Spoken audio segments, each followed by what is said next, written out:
Facebook live में आप लोगों का स्वागत है।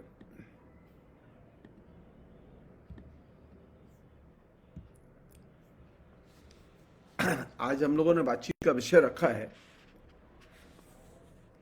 धार्मिक स्वतंत्रता और सामाजिक घृणा और सामाजिक विभाजन।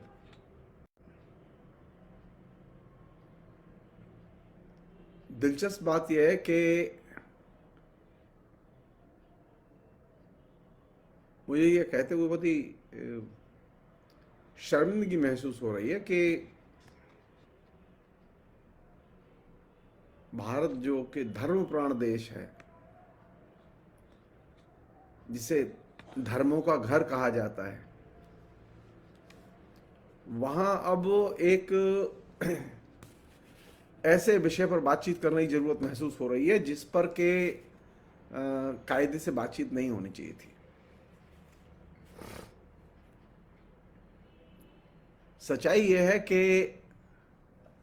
अभी कुछ दिन पहले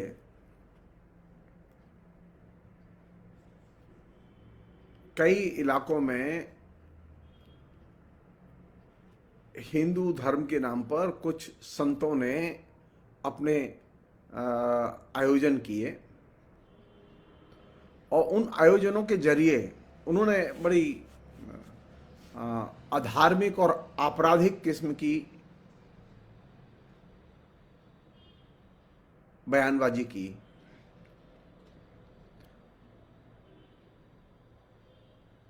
और उस बयानबाजी के बाद में पूरे के पूरे मीडिया में और जो भारत का जो जागरूक समाज है उसमें बहुत तेज प्रतिवाद की प्रतिक्रिया दिखाई दी। ये सच है कि भारत में धार्मिक स्वतंत्रता की गारंटी हमारा संविधान देता है। यह भी सच है कि भारत में विभिन्न धर्मों के बीच में एक अच्छी स्वस्थ परंपरा को बनाए रखने में लोकतांत्रिक संस्थाएं, संवैधानिक संस्थाएं भरसक मदद करती रही हैं। लेकिन इससे भी बड़ा एक और सच है जिसकी तरफ हम लोगों ने कभी आंख खोल के देखा नहीं और बात नहीं की है। और वो सच ये है कि धार्मिक स्वतंत्रता की आड़ में धर्म के नाम पर सामाजिक उत्पीड़न और सामाजिक घृणा और सामाजिक विभाजन यह भी बड़े पैमाने पर फलता फूलता रहा है। हमारे नवजागरण के पुरोधाओं ने एक जमाने में ये जो धार्मिक उत्पीड़न है और उस धार्मिक नफरत है, इस धार्मिक नफरत का बड़े पैमाने पर विरोध किया था। और फ्रीडम मूवमेंट के दौरान अनेक संतों ने फ्रीडम मूवमेंट में भाग लिया और जनता को स्वाधीनता संग्राम के लिए तैयार किया। लेकिन 1980 के या पोस्ट इमरजेंसी पीरियड के हैं, या आप ये कहें कि बाबरी मस्जिद विध्वंस के लिए जो राम मंदिर आंदोलन चलाया गया, उस आंदोलन के गर्व से संतों का एक ऐसा वर्ग भी निर्मित हुआ जिस वर्ग ने समय समय पर, उस वर्ग में शामिल अनेक संतों ने समय समय पर इस तरह के वक्तव्य बयान दिए जो कि न तो हिंदू धर्म को रिप्रेजेंट करते थे, न भारत के संविधान की मूल भावनाओं को रिप्रेजेंट करते थे, न जो भारत की जो सांप्रदायिक सद्भाव बनाए रखने की जो परंपराएं उनको रिप्रेजेंट करते थे। ठीक वही चीज हाल के दिनों में दिखाई दी है।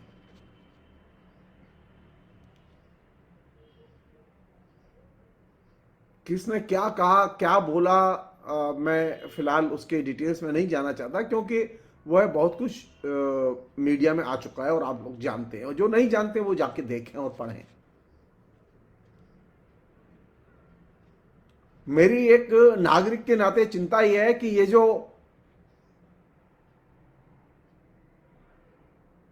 हिंदू धर्म के नाम पर जो ये इस तरह के जो आयोजन होते हैं, जिनमें कि घृणा का प्रचार करते हुए रंग रंगीले संत भाषण देते हैं, इन आयोजनों को प्रशासन अनुमति कैसे देता है? ये जानते हुए भी कि स्वयं सो व्यक्ति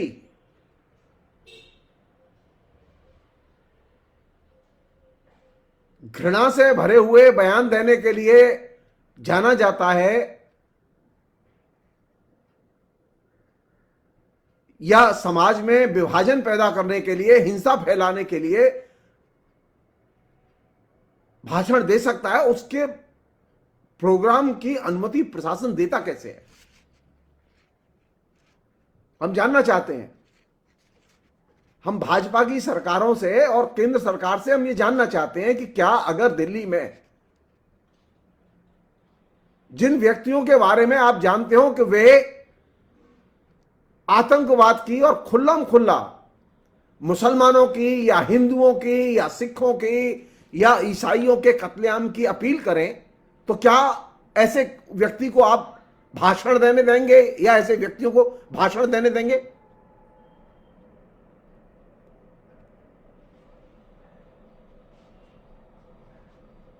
चाहे वो झारखंड की सरकार हो, चाहे उत्तराखंड की सरकार हो, कानून और व्यवस्था और शांति बनाए रखने का जिम्मा राज्य सरकारों का है। तो सवाल यह है कि ये जो राज्य सरकारें हैं, ये धार्मिक स्वतंत्रता की आड़ में जो लोग जहर उगलने के लिए बदनाम हैं, उन लोगों को पब्लिक मीटिंग या धार्मिक आयोजन या धार्मिक संसद या धार्मिक समारोह करने की अनुमति देती कैसे है?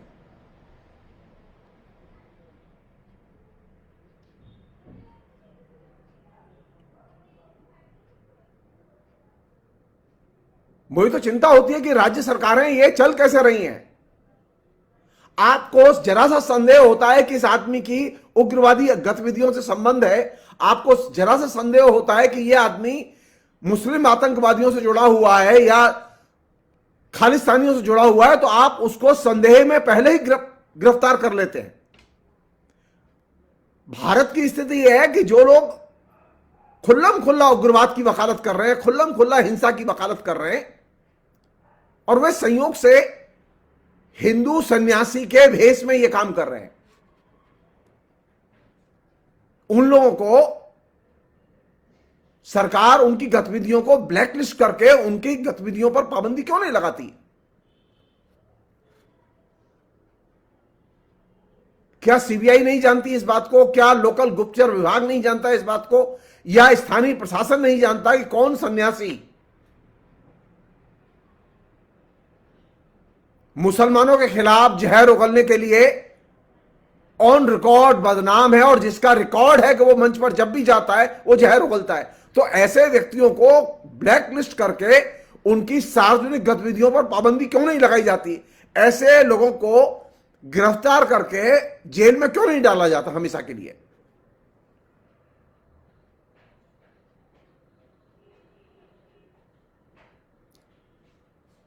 मैं भारत में धार्मिक स्वतंत्रता के पक्ष में हूं। मैं भारत में इस बात के पक्ष में हूं कि लोगों को अपने धार्मिक क्रियाकलाप करने की आजादी होनी चाहिए।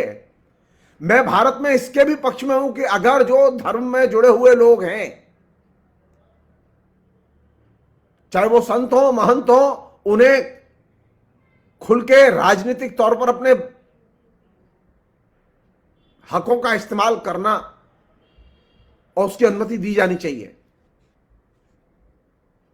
लेकिन मैं इसके पक्ष में नहीं हूं कि धार्मिक स्वतंत्रता की आड़ में लोग सामाजिक नफरत पैदा करें और सामाजिक समुदाय विशेष के खिलाफ जहर रोक लें। हम जानना चाहते हैं ये जो कुछ दर्जन जो हिंदू संत हैं जो बार बार घृणा का प्रचार करते हैं, उनको केंद्र सरकार ने अभी तक ब्लैकलिस्ट करके गिरफ्तार क्यों नहीं किया है? और ये एक दो दिन की बात नहीं है। कांग्रेस की सरकार थी तब भी ये लोग जहर का प्रचार करते थे। मोदी की सरकार आ गई, अभी भी ये जहर का ही प्रचार करते हैं। तो भारत का संविधान क्या जहर के प्रचार की अनुमति देता है? आप सब लोग जानते हैं कि अगर किसी के जहरीले प्रचार से लोग उन्मादित हो जाएं और दंगे पर उतर आएं और किसी भी समुदाय विशेष की जानो माल की क्षति कर बैठे, तो इससे किसका नुकसान होगा? कौन इसका जवाबदेह होगा?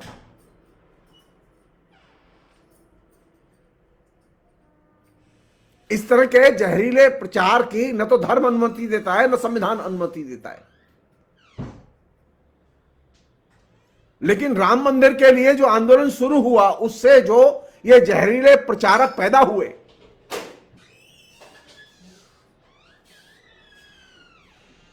उनको न तो नरसिम्हा राव की सरकार ने जेल में डाला, न उनके बाद की सरकारों ने जेल में डाला और ब्लैकलिस्ट किया। आप टेररिस्टों को ब्लैकलिस्ट कर सकते हैं, आप किसी भी माफिया को ब्लैकलिस्ट कर सकते हैं,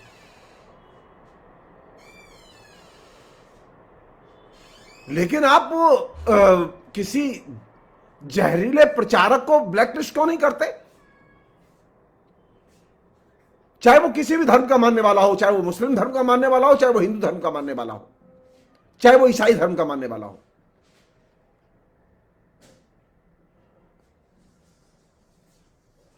धार्मिक स्वतंत्रता की आड़ में जो लोग, हमारी भारत सरकार से मांग है कि धार्मिक स्वतंत्रता की आड़ में जो लोग मुसलमानों के खिलाफ में, ईसाइयों के खिलाफ में, हिंदुस्तान के नागरिकों के खिलाफ में जहरीले और हिंसक प्रचार या वक्तव्य देते हैं, उनकी सार्वजनिक गतिविधि पर पाबंदी लगाई जाए और इसके लिए जो भी उपयुक्त कानूनी प्रावधान है उनका इस्तेमाल करते हुए उनकी गिरफ्तारी होनी चाहिए। भारत में संविधान का शासन है।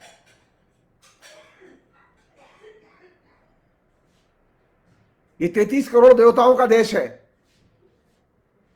ये 33 करोड़ जो है लफंगों का देश नहीं है।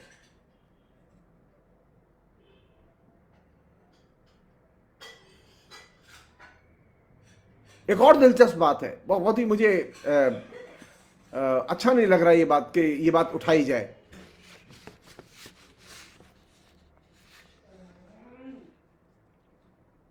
जो हिंदू धर्म के नेता, सोकॉल्ड नेता, अरे आप अगर धर्म का प्रचार करना चाहते हैं, धार्मिक आयोजन करना चाहते हैं, आप गीता प्रवचन दीजिए, रामायण का प्रवचन दीजिए, आपको किसने रोका है? आप किसी भी धार्मिक टेक्स्ट की व्याख्या, पुनर्व्याख्या कीजिए। लेकिन यह कौन सी परंपरा शुरू हुई है जिसका कि राजनीतिक लाभ उठाया जा रहा है कि वे लोग खड़े होते हैं और जाके सीधे मुसलमानों को कत्ल कर देंगे, सामूहिक तौर पर संहार करेंगे, जब तक हिंदुस्तान में मुसलमान रहेंगे हम उनको जिंदा नहीं रहने देंगे। ये किस धर्म की शिक्षा है? ये हिंदू धर्म में तो कहीं नहीं लिखा हुआ कि मुसलमानों की हिंसा करके हत्या कर दी जाएगी। हिंदू धर्म की कोई किताब यह उपदेश नहीं देती कि जो हिंदू नहीं है उसकी हत्या कर दी जाए।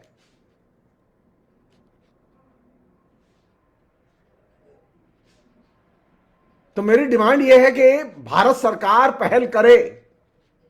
वो जैसे पहल करती है आतंकवादियों को लिस्ट बनाने में, माफियाओं की लिस्ट बनाने में, राज्य सरकारें जैसे पहल करती हैं स्थानीय माफियाओं की और गुंडों की लिस्ट बनाने में, उसी तरह वह इस तरह के जो जहरीले प्रचारक हैं, जो धर्म के नाम पर धार्मिक चोगा पहनकर खुल्लम खुल्ला संविधान की धारणाओं का, मान्यताओं का, संविधान के द्वारा निर्मित जो सामाजिक मेल मिलाप की जो भावना है उसका उल्लंघन करते हो, कानून के शासन का उल्लंघन करते हो, उनकी राष्ट्रीय गतिविधियों पर पाबंदी लगाई जानी चाहिए, उनको ब्लैकलिस्ट किया जाना चाहिए, उनके सारे के सारे मूवमेंट रोक दिए जाने चाहिए।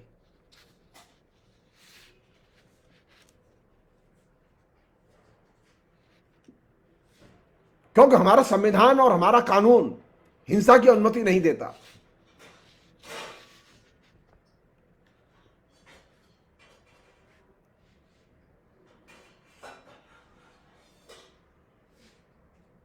अगर वो ये कहें कि नहीं हमारे हिंदू धर्म में ऐसी व्यवस्था है, तो हम बहुत विनम्रता से कहना चाहते हैं उन्होंने हिंदू धर्म को पढ़ा नहीं है। हिंदू धर्म के किसी भी संप्रदाय में हिंसा करके जीने का प्रावधान नहीं है। हिंसा करके, हिंसा को बढ़ावा देके, एक दूसरे की जान लेकर धर्म का प्रचार करने का अधिकार हिंदू धर्म किसी को नहीं देता।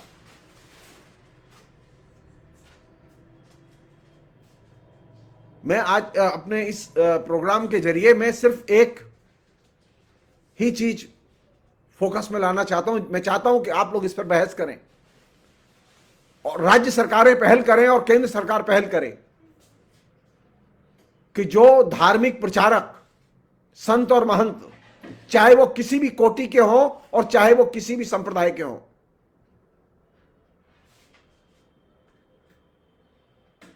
यदि उनका रिकॉर्ड घृणा के प्रचार का रहा है तो उनको तत्काल ब्लैकलिस्ट किया जाना चाहिए, उनकी सार्वजनिक गतिविधियों पर पाबंदी लगाई जानी चाहिए।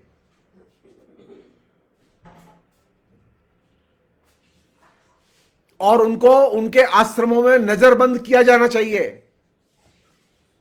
ये लोग अपने आश्रम में किसी से मिलने न पाएं और ये आश्रम में नजरबंद कैदी की तरह हमेशा के लिए बंद रहें, भगवान की पूजा करें और वहीं रहें। भारत सरकार की यह जिम्मेदारी है, मीडिया की यह जिम्मेदारी है कि सार्वजनिक करे इस चीज को,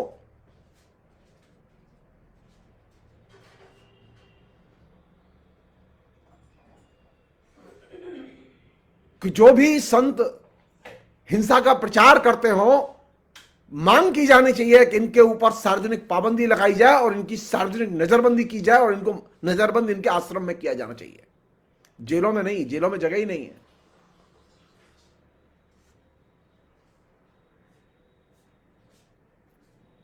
आखिरी चीज जो कि बहुत ही जरूरी चीज है, सुप्रीम कोर्ट को पहल करके इस तरह के संतों की लिस्ट,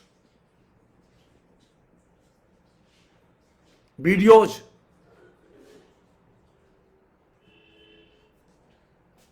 विभिन्न राज्य सरकारों के जरिए मंगाए जाने चाहिए,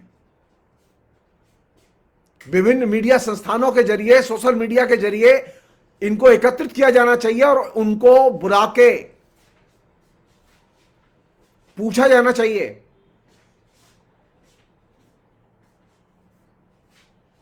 और वे अगर गलती नहीं मानते अपनी, तो कोर्ट को निश्चित तौर पर उनको नजरबंदी का आदेश देना चाहिए। हिंदुस्तान में हर आदमी अपने घृणा का प्रचार करता रहेगा, हिंसा का प्रचार करता रहेगा और वो स्वतंत्र रूप से घूमता रहेगा। हिंदुस्तान इतना बढ़िया देश हो गया है कि अब ये घृणा के प्रचारकों का देश हो गया है। हिंदुस्तान अब इतना रद्दी देश हो गया है कि यहां पर हर कोई व्यक्ति अपनी वेबसाइट के जरिए, अपने लाउड स्पीकर के जरिए, अपने तमाम किस्म के आयोजनों के जरिए आए दिन निर्दोष लोगों के प्रति, मुसलमानों के प्रति, आदिवासियों के प्रति, शूद्रों के प्रति, दलितों के प्रति नफरत फैलाता रहेगा। जी नहीं, संविधान इसकी अनुमति नहीं देता।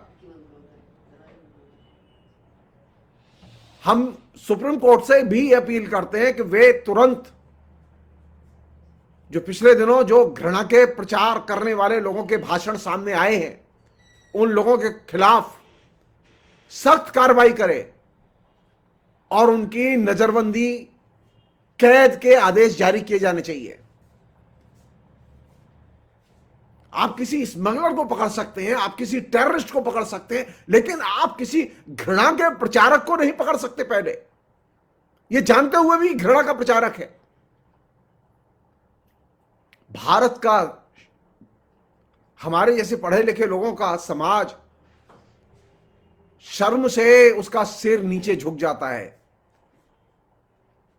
जब सरेआम घृणा के प्रचारक मंच पर सरकार की अनुमति से भव्य आयोजन करें और उनका भव्य मीडिया कवरेज हो। जिन लोगों ने इनके भाषणों को मीडिया कवरेज दिया है, उनसे भी पूछा जाना चाहिए, क्या यह मीडिया एथिक्स में आता है कि आप घृणा का प्रचार करें?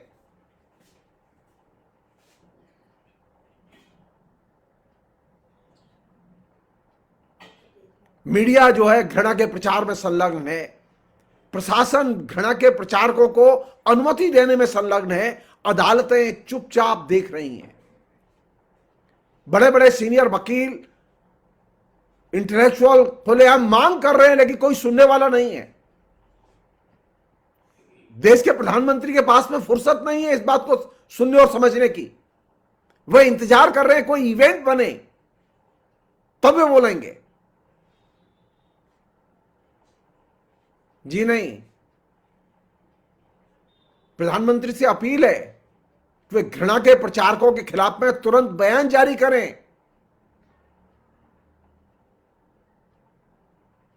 और केंद्रीय एजेंसियों को सख्त हिदायत दें कि घृणा के प्रचारकों को तुरंत ब्लैकलिस्ट करके नजरबंद किया जाए। नजरबंदी के अलावा इन लोगों को रोकने का और कोई समाधान नहीं है और इनसे किसी को भी मिलने न दिया जाए। और जो लोग इनसे मिलते हैं या मिलते रहे हैं, उन पर नजर रखी जानी चाहिए, क्योंकि ये लोग कहीं ईसाइयों के गिरजाघरों पर हमले कर रहे हैं, कहीं ये मस्जिदों पर हमले कर रहे हैं, कहीं ये मुसलमानों पर हमले कर रहे हैं। इनके प्रचार से प्रभावित होकर लोग, ये तो कानून और व्यवस्था के लिए, सुशासन के लिए ये समस्या पैदा कर रहे हैं। और उससे भी बड़ी समस्या यह है कि भारत की जो देश में और विदेश में जो इमेज है, उस इमेज को धूल धूसरित कर रहे हैं। तो भारत की जो इमेज धूल धूसरित कर रहे हैं, कम से कम प्रधानमंत्री उनके खिलाफ तो एक्शन लें। प्रधानमंत्री को 72 घंटे से अधिक हो गया, लेकिन प्रधानमंत्री के मुंह से एक बयान नहीं निकला। जिस तरह के घृणा से भरे हुए बयान हिंदू संतों ने दिए, सो कॉल्ड हिंदू संतों ने, वे हिंदू संत नहीं है, मेरी नजर में वे अपराधी हैं। उस तरह के बयान आपने कभी किसी मौलवी से सुने? आपने कभी किसी ईसाई पादरी के मुंह से सुने? हिंदुस्तान में हिंदू धर्म की क्या इमेज बनाई जा रही है इन संतों के जरिए कि हिंदू धर्म असहिष्णु और बर्बर भाषा में बोलने वालों लोगों का धर्म है।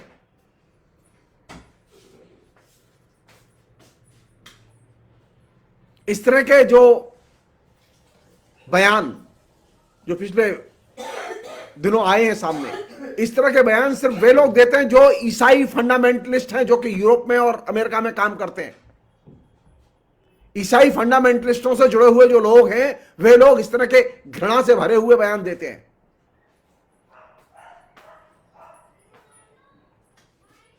यूरोप में ऐसे लोग हैं जिन्होंने के इस्लामोफोबिया पैदा किया है।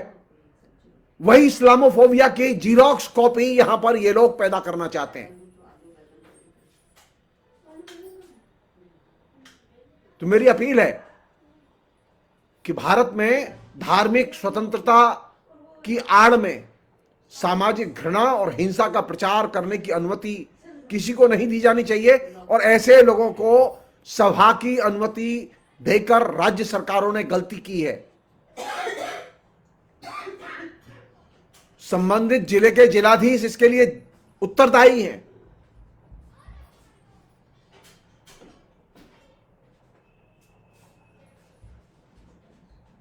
मेरी एक ही मांग है कि जिन लोगों ने धर्म की आड़ में, धर्म के चोले में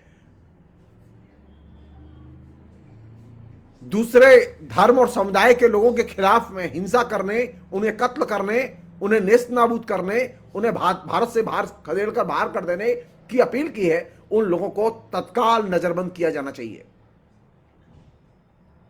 फिलहाल इतना ही। बहुत बहुत शुक्रिया। Thank you.